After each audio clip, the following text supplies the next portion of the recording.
Pengertian penerimaan peserta didik baru. Penerimaan peserta didik baru merupakan proses pendataan dan pelayanan kepada peserta didik yang baru masuk sekolah setelah mereka memenuhi persyaratan yang telah ditetapkan sekolah menjelang tahun ajaran baru. Tujuan, prinsip, dan asas.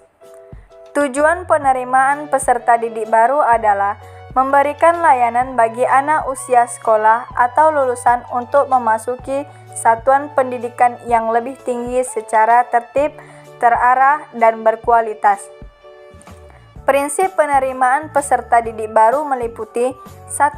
Semua anak usia sekolah memiliki kesempatan yang sama untuk memperoleh pendidikan pada satuan pendidikan yang lebih tinggi. 2. Tidak ada penolakan penerimaan peserta didik baru bagi yang memenuhi syarat, kecuali jika daya tampung di sekolah yang bersangkutan tidak mencukupi dan ketentuan waktu proses penerimaan peserta didik baru telah berakhir. 3. Sejak awal pendaftaran, calon peserta didik dapat menentukan pilihannya ke sekolah negeri atau sekolah swasta. Asas penerimaan peserta didik baru sebagai berikut. 1. Objektif.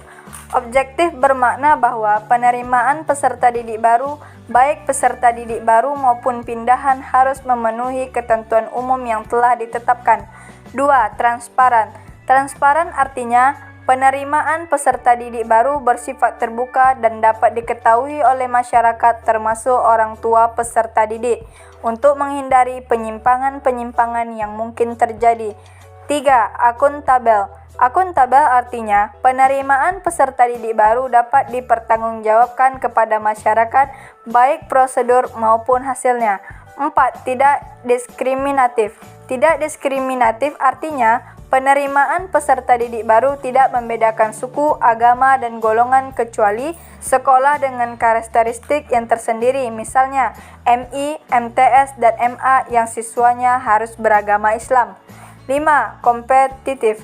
Kompetitif artinya penerimaan peserta didik baru dilakukan melalui seleksi berdasarkan kompetensi yang diisyaratkan oleh satuan pendidikan tertentu. Sistem penerimaan. Sistem penerimaan peserta didik baru dapat dikelompokkan menjadi dua jenis, yaitu sistem promosi dan sistem seleksi. 1. Sistem promosi.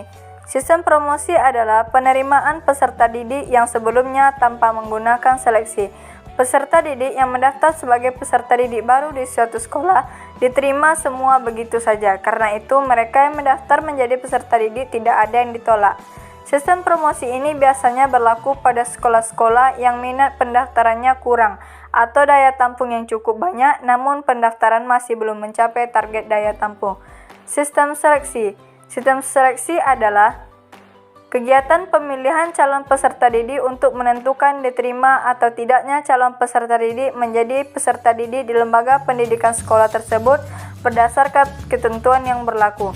Sedangkan yang dimaksud dengan sistem seleksi adalah proses penerimaan peserta didik baru yang dilakukan berdasarkan kriteria-kriteria seleksi tertentu. Sistem seleksi pada lazimnya dilakukan melalui dua tahap, yaitu 1. Seleksi administratif, 2. Seleksi akademik. Seleksi administratif adalah seleksi atas kelengkapan administratif calon peserta didik.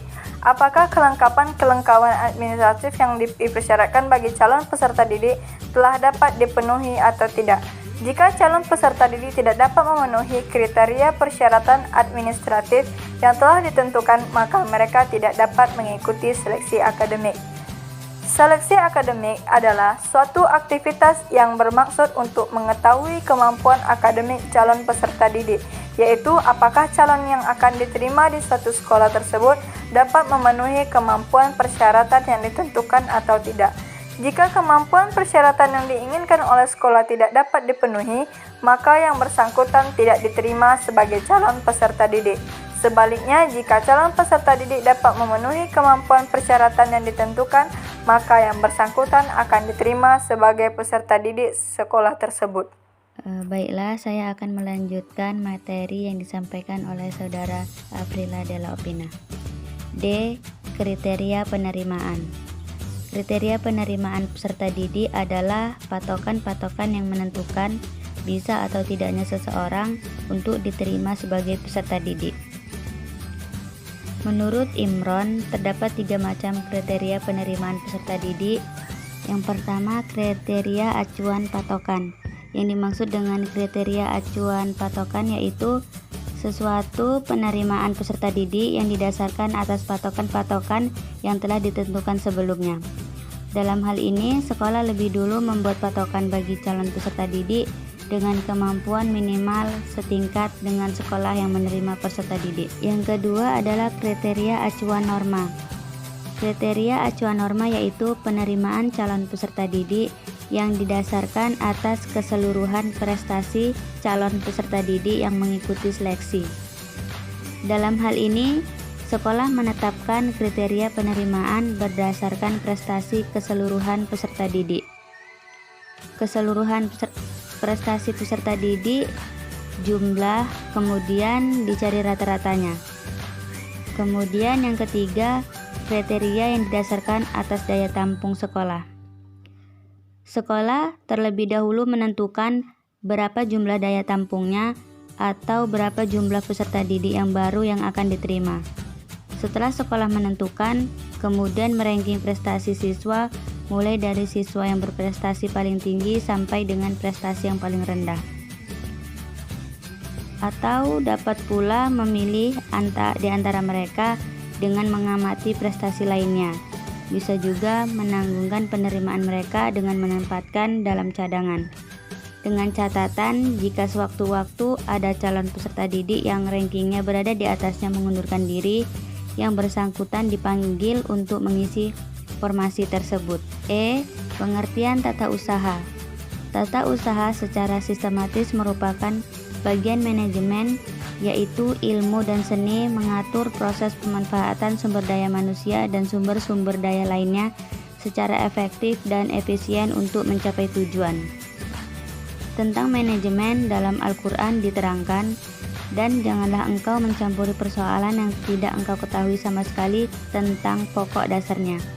Sesungguhnya setiap penglihatan, pendengaran, dan pemikiran akan diminta pertanggungjawaban.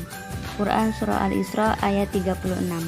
Sedangkan secara umum adalah suatu proses khas yang terdiri atas tindakan-tindakan perencanaan, pengorganisasian, penggerakan, dan pengendalian untuk menentukan serta mencapai tujuan melalui pemanfaatan sumber daya manusia dan sumber daya lainnya. Ketatausahaan sekolah adalah suatu rangkaian kegiatan pengelolaan organisasi kerja yang dilakukan oleh seseorang atau sesekelompok orang secara sistematis dan teratur untuk mencapai tujuan kelembagaan. Dalam penjelasan di atas diambil suatu pengertian bahwa tata usaha adalah suatu rangkaian kegiatan pengelolaan organisasi kerjasama yang dilakukan oleh seseorang atau sekelompok yang mempunyai tugas melayani, membantu, dan memenuhi atau menyediakan segala kebutuhan dalam sekolah secara sistematis dan teratur untuk mencapai tujuan kelembagaan. Adapun tugas dan fungsi tata usaha adalah 1. Tugas tata usaha sekolah. Tata usaha memiliki 3 peranan pokok, yaitu A. Melayani pelaksanaan pekerjaan-pekerjaan operatif untuk mencapai tujuan dari suatu organisasi. B. Menyediakan keterangan-keterangan bagi pucuk pemimpinan organisasi untuk membuat keputusan atau melakukan tindakan yang tepat. C. Membantu kelancaran perkembangan organisasi sebagai suatu keseluruhan. Kemudian yang kedua, fungsi tata usaha sekolah. Menurut Ari Gunawan, ada 3 fungsi tata usaha atau administrasi pendidikan. Yang pertama, merencanakan kegiatan-kegiatan yang strategis. Kemudian yang kedua, mengusahakan pelaksanaannya secara sungguh-sungguh dengan cara-cara terarah demi tercapainya tujuan yang telah ditetapkan, yang disertai pembinaan demi peningkatan pendidikan. Kemudian yang C, memanfaatkan sumber-sumber yang tersedia secara efektif dan efisien dalam kegiatan belajar mengajar.